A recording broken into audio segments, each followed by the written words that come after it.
Do you mind if I record this? I ask because seriously's been getting on me lately about letting people know when I'm recording, because I've gotten so used to recording everything as a matter of habit that I almost never remember to ask permission anymore. No, just for personal reasons. I find myself forgetting more and more lately, and the more you and I talk things through, the more I've realized that my mind has just been sort of filling in the blanks along the way.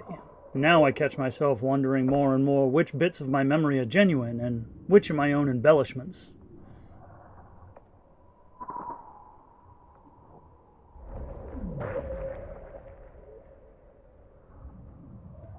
That is entirely understandable. Hell, I'm not terribly keen on the idea of them having my name in their records, and they pay me for the work I do. Surprisingly well, considering the regular risk to life, limb, and sanity, but then, if I'm honest with you and myself, and if I can't be honest here, then where the hell can I? I don't really do that job for the pay.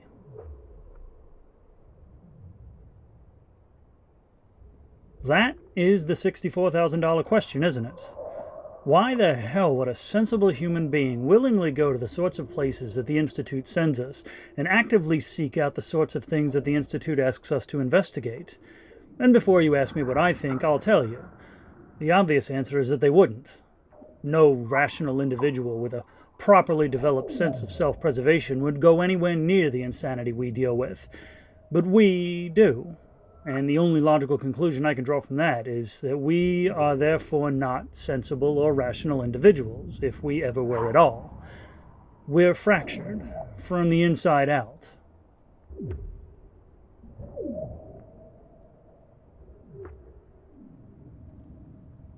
I'd love to say that I do it out of some kind of protective instinct to guard the people that are sensible and rational from the insanity that we deal with. And if anybody ever interviews me for the Daily Mirror, that's the lie that I'm going to tell them. But if I'm honest with you and myself, and if I can't be honest here, then where the hell can I? I couldn't care less about the safety of humanity, and I can't even remember a time when I did.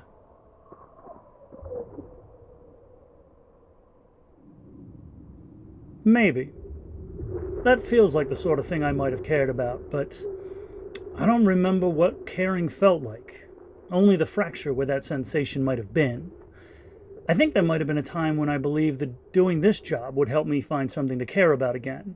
But if I've learned anything from my conversations with you, it's the futility of lying to myself.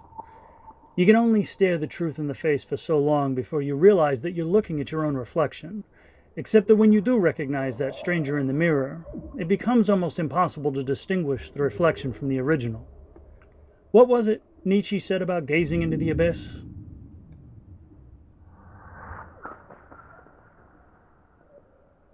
That's the quote.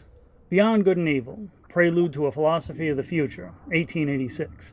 Except in German it's called Jenseits von Gut und Böse. It's also where he warned the folks who fight with monsters to take care lest they become monsters themselves.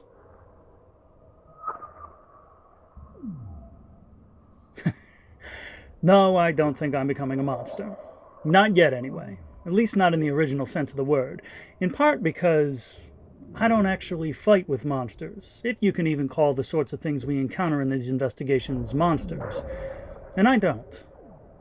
Meredith and I had this conversation more times than I can count, but long before the word was used to describe the terrors that stalk the darkness, a monster was just a reminder, a warning, a thing meant to keep people safe. And in that sense, I run no risk at all of becoming a monster, because I couldn't care less about the safety of humanity. The things we encounter are more like fundamental forces, impulses made manifest, aberrations, but whatever you want to call them. I don't fight with them. I study them, or at least I try to, as much as a thing that contradicts comprehension can be studied. I imagine some would even say that I obsess over them. Meredith certainly did, because she always saw me more clearly than I saw myself, and on that count, she wasn't wrong.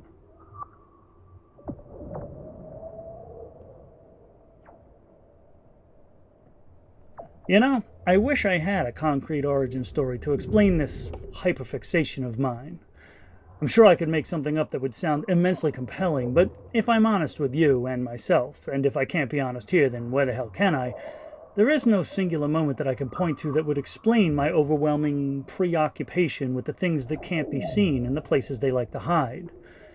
I even brought it up with Simon the last time the two of us worked together out there at the Dunn farmhouse in Hammond County. I asked him, why is the darkness so goddamn enticing? He said it's the temptation of the unknown, and maybe that's true for him. I think it's an approximation of the truth. Because what I've discovered in my many explorations into the places where even the light won't go is that darkness has infinite layers to it, all of them infinitely thin, and underneath it all is a vein of terror. Well, I'm not talking about fear, mind you. Fear is sensible and almost boringly practical. Fear is that thing that keeps you alive by stopping you from doing the idiotic things that might get you killed. But when you mix insanity into the fear, well, now, that's when you get terror.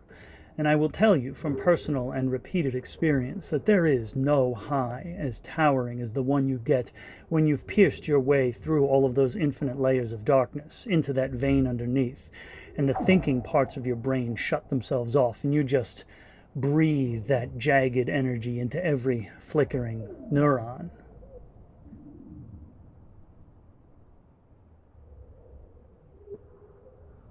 I know. I'm talking like an addict. I spent enough time around my stepfather to know what they sound like, especially when they're in the middle of a particularly powerful craving. It's been 19 days since we dug that light in a book out of a grave on the top of a hill in Hammond County, and that old compulsion is starting to creep back in. I've always been a night hawk, but I've gotten about 6 hours of sleep in the last week. That sounds accurate, but time gets fuzzy when too much of it happens at once. It is interesting, though, the way we use language to mask unpleasant truths. Hyperfixation, obsession, preoccupation. They're really all just polite words for addiction, aren't they? It's an odd sensation, almost like restless leg syndrome, but burrowed deep inside my brain. Like there's a piano wire running down the length of my spine, and something is pulling it tighter and tighter day after day, but it's tightening so slowly that I don't even notice it until suddenly I do. And by then the tension is so thoroughly maddening that I end up doing something stupid and tremendously exhausting, like sprinting on the treadmill for 11 hours with crust punk blaring in my earbuds at thundering volume.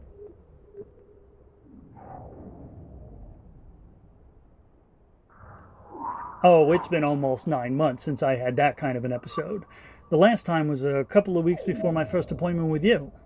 Circe had asked why I was limping a couple of days after it happened, and I was still so exhausted that I forgot to lie about it. And she told me that I really ought to find somebody to talk through my compulsions with, because if I kept resorting to that sort of behavior, I was going to end up killing myself with a heart attack. And I'm almost certain that you and I talked about all of this during that first appointment we had about 8 months ago. So I feel like you asking me about it again now is some sort of test, except I'm not sure if I passed or failed. It's interesting that you would ask me how I would define failing, rather than how I would define passing. But failing would be if I had previously told you a completely different version of that story, or if I'd never told you that story before at all. Failing would be if today was our very first appointment and every conversation I hadn't thought to record, even though I've gotten so used to recording everything as a matter of habit that I almost never remember to ask permission, was just a figment of my own hyperactive imagination.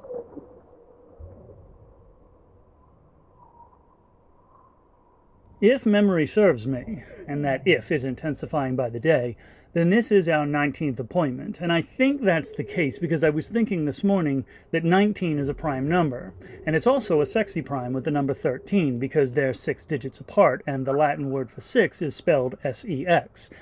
And I was born on March 19th, and Meredith was born on September 13th, and her last name was Sexton, which has nothing at all to do with the number 6, but was appropriate because we had a ton of sex.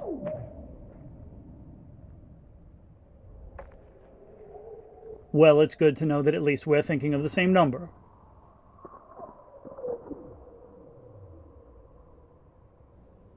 Did I say that? Because it is. I don't remember saying it. But I suppose that's why I'm recording this conversation. Because I've been forgetting more and more lately. And the more you and I talk things through, the more I've realized that my mind has just sort of been filling in the blanks along the way. But yes, that old compulsion has started creeping back in. I've gotten all of about 6 hours of sleep in the last week. That sounds right, but time is a way of getting fuzzy when too much of it happens at once. I try not to let myself think about it too much. I usually try to find anything else to think about, but that's one of the hazards of having too much time on my hands, and I was laid up for almost a week after we closed the investigation into the done statements. It felt like every tendon and ligament in my ankles was regrowing itself. I couldn't walk for about 4 days, and the first time I left the house at all was to visit with you for our last appointment, and I told you more about what happened out there than I probably should have, and you were decidedly unsurprised by any of it. Or at least I think I told you about what happened. But that could just be my mind filling in the blanks again. Okay, good. So then I told you about how some of the details reminded me of my ex and how I'd spent most of the week that I was laid up feeling guilty about that. And you asked me if I thought talking to her about it might help with that. And I said I didn't know what good that would do given how long it had been since we'd talked at all. But after I left, I spent some more time thinking about it and decided that I wasn't going to know what good it would do unless I actually gave it a shot. So I did go up a couple days after that appointment and had a conversation with my ex, like you and I talked about. Not nearly as bad as it could have. I didn't know if she was going to show up at all, but after about an hour, I smelled jasmine and bergamot on the breeze. And then another 10 minutes after that, I turned around and there she was, looking just the same as she had the last time I'd seen her. She was even wearing those fingerless gloves she used to wear when she went birdwatching out at Wallasey Island, and she just watched me, waiting for me to figure out how to say whatever I thought I needed to say, as if she had all the time in the world and nowhere better to be, which I suppose in a way was true. So I took my time and I gathered my words and I told her about what happened up in Hammond County. I told her about the liquefied body in the farmhouse and the grave on the hill and the disturbing book we recovered from it and the emaciated old man hiding in the cellar beneath the cabin and the incomprehensible aberration that we barely escaped from. And Meredith didn't respond to any of it. She just watched me as I told the story, waiting for me to finish, as if she had all the time in the world and nowhere better to be. So then I told her about the repulsive comments I'd made at her expense, and I felt like I was going to throw up as I did, but I forced myself to tell her because I wasn't going to know what good it would do unless I actually gave it a shot. And if nothing else, I felt like she deserved to know the epiphany I'd had after my last appointment with you. That she had never been the person I had created in my own disheveled memory. That my mind had filled in the blanks of what I had never taken the time to learn about her with all of the worst parts of myself. And so that meant that every terrible thought I had ever had about the person I had created in my own disheveled memory had been about me. And Meredith didn't respond to any of it. She just watched me explain myself, waiting for me to finish, as if she had all the time in the world and nowhere better to be. In the end, the best I could do was tell her that I was sorry for everything, and that I knew that being sorry would never be anywhere near enough, but I didn't know what else to do. And she didn't respond to that either, as that smell of jasmine and bergamot rushed past me on the breeze, and a moment later she was gone again, as if she'd never even existed at all. So I stood there for another half hour, and then I finally left her grave and headed over to the cafe there next to the Spielman Center, except the place was closed for a private event. So I drove across town and got sushi from a spot on Queens Road.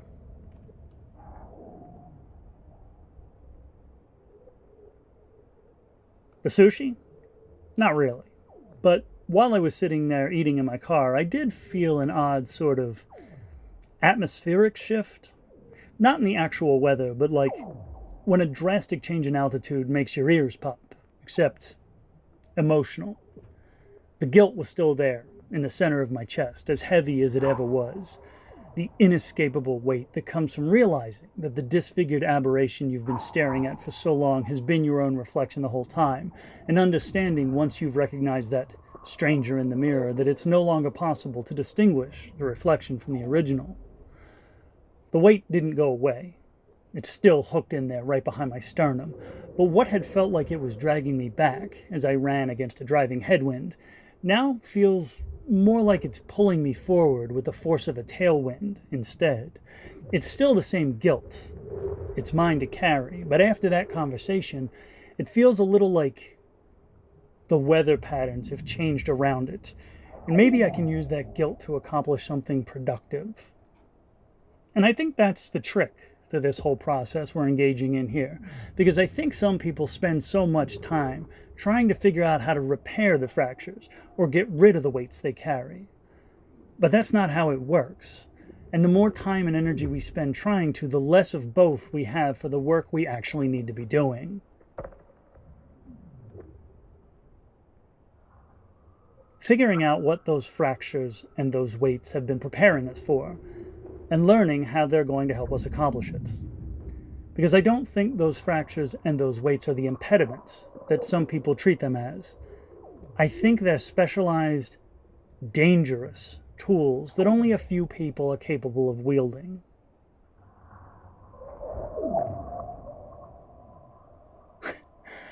I have no idea if I'm capable or not, and I don't think anyone does until they do.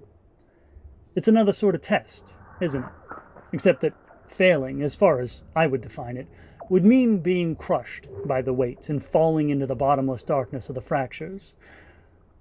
But that darkness is so goddamn enticing, because that's where the insanity that turns the fear into terror lurks, giggling and whispering to itself in the language of the void. And that's why I do what I do. Because my fractures and my weight, specialized and dangerous as they may be, feel like they're particularly suited to the work of investigating the sort of insanity that sensible and rational individuals would never go anywhere near. There is something to be understood, whether it's an objective aspect of this material reality, or some exonatural intangibility beyond articulation, or just the supple texture of my own neuropsychosis. Even if my frangible consciousness is psychologically or emotionally or mentally or spiritually incapable of understanding it. And in the increasingly likely event that I wind up being crushed by the weight or dragged down into the bottomless darkness of the fractures or consumed and destroyed by the towering high of that terror I've been chasing for longer than I can remember, I'd rather spend the last of my time and energy trying to understand the incomprehensible rather than trying to fight against the undefeatable. That's ultimately why I got involved with an organization like the Mysticonian Institute. Yes, right, Magnus. Sorry. I've been here for almost 5 years and I still can't get used to calling it that. Where I'm from, Jonah Magnus was one of the founding members of a group. But if I'm honest with you and myself, and if I can't be honest here, then where the hell can I? He was a member of a cult, albeit a remarkably unremarkable one, and by all accounts, of which there are predictably few, he was the de facto leader of it. There were 7 other people in this group, each with their own unique interest and specialization, and they called themselves the Mysticon. Have I told you that before? But have I ever told you why they called themselves the Mysticon? It is one of my very favorite facts about the Institute because of how ridiculously mundane it is. You might think it had something to do with the mysticism that Mr. Magnus and his remarkably unremarkable cult engaged in on a nearly nightly basis, or with the mysterious affairs that they researched and documented with varying degrees of precision, or with the mystifying discrepancy in the accounts of the formation of the group, of which there are no fewer than 8. You might think that Mr. Magnus and his remarkably unremarkable cult chose for their name some meaningful word of power from an ancient and forgotten language, and you might therefore be disappointed to discover that it was instead constructed when Jonah Magnus, Anastasia York, Benedict Stratford, Nathan Templeton, Joy Auberjonois, Edmund Kingsley, Schuyler Owens, and Madeline Nasrani strung together the first letters of their last names in that order.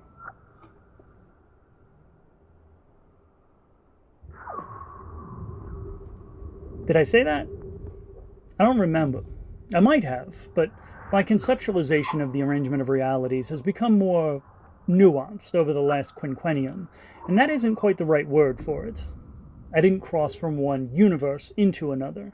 I crossed from a neighboring timeline into this one. A universe is like a massive tree of time and space, a collection of limbs and branches all growing out of a common trunk and the same sprawling network of roots, all encased in a bark that protects them from the destructive entropy of the void they wind through. And when the transdimensional winds blow, those branches sometimes clatter against each other and become entangled. At least, that's my notion of it all, based on my degrees in psychology and journalism. And I know that doesn't really answer the question you asked. Do I believe that I came here from somewhere else? I suppose in this case that is exactly the right word for it, because I am certain that I did. I have the memories of the events that transpired as I did, and yet I have no empirical evidence whatsoever to support that certainty, and if there's a more accurate description of belief than that, I don't know what it is. And at the same time, I know that my certainty does not mean that it's true, because I've been wrong enough times in my life to know that I will be wrong again, and I could be wrong now.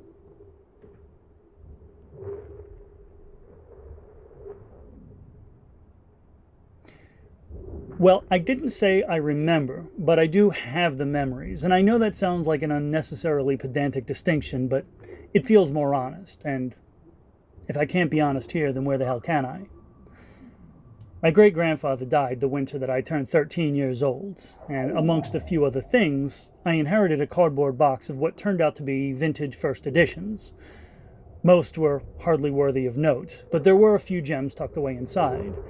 There was a 1927 edition of The Dream Quest of Unknown Kadaf, and a 1919 edition of Jürgen, A Comedy of Justice, and a 1958 edition of While the Evil Days Come Not.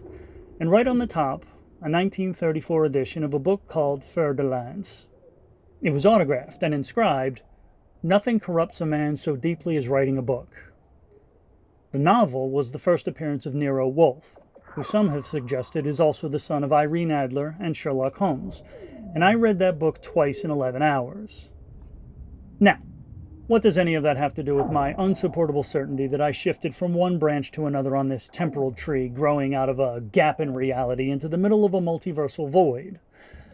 Well, if I hadn't inherited that box of vintage first editions and found that particular novel the winter that I turned 13 years old, I wouldn't have discovered that I was going to be an independent investigator.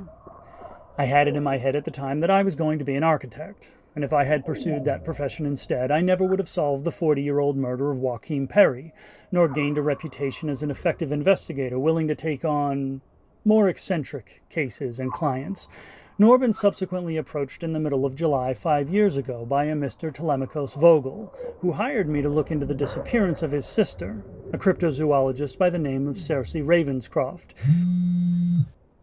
who happens to be calling me right now. You mind if I take this? It's her work number.